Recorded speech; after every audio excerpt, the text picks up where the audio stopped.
Okay, so I want to talk about something that's kind of muddy waters. You can really make a strong argument for either side as far as what the research says.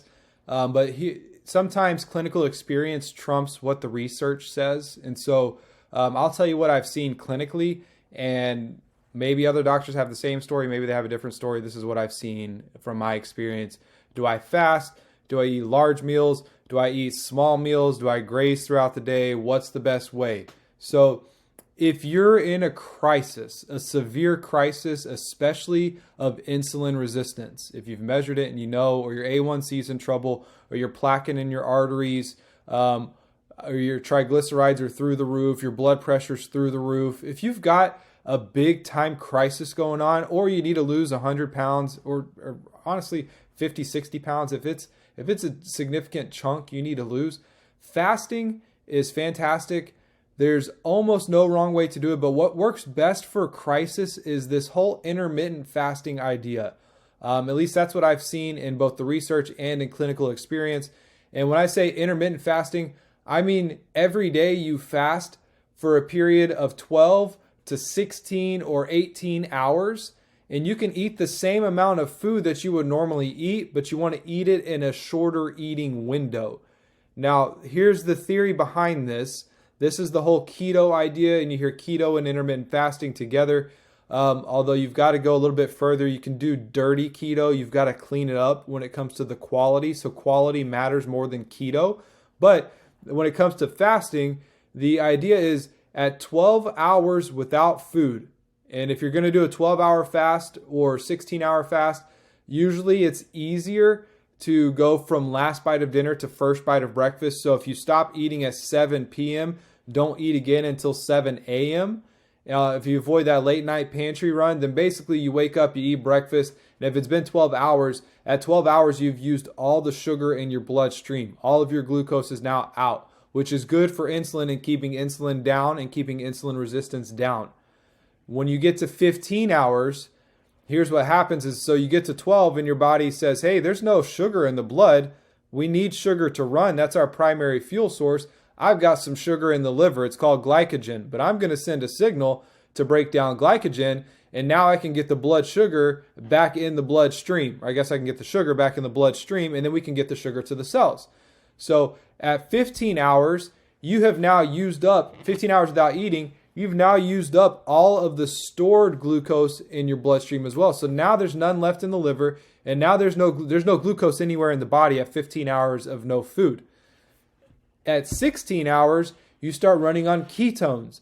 And if you get 4 miles of gallon, let's just say you get about 4 miles of gallon from sugar, 2 to 4.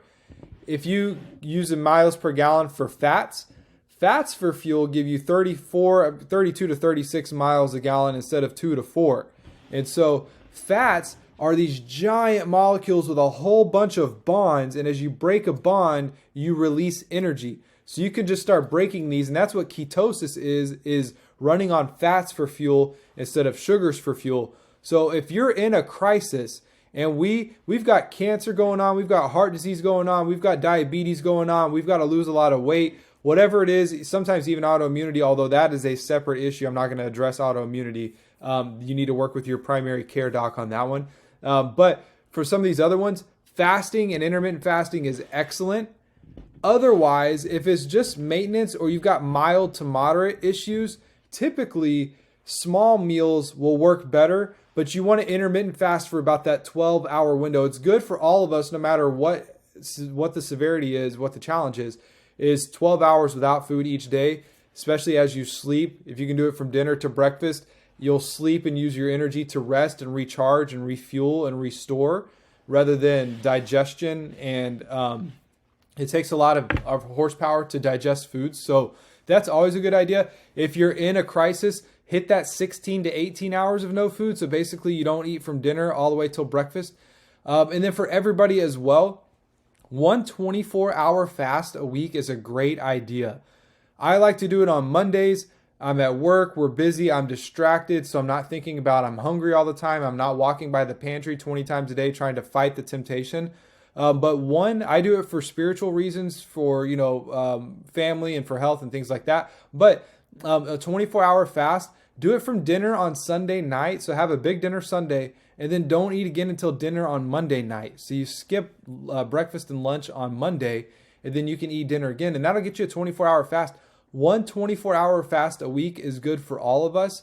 12-hour fasting daily is good for all of us. And if you're in a crisis, then you want to do the 16, 18 hours of no food. And you don't have to do that every day, but 3 or 4 days a week, go a long time without eating, and that will help. I would say probably 4 days a week to do it more than half of the week.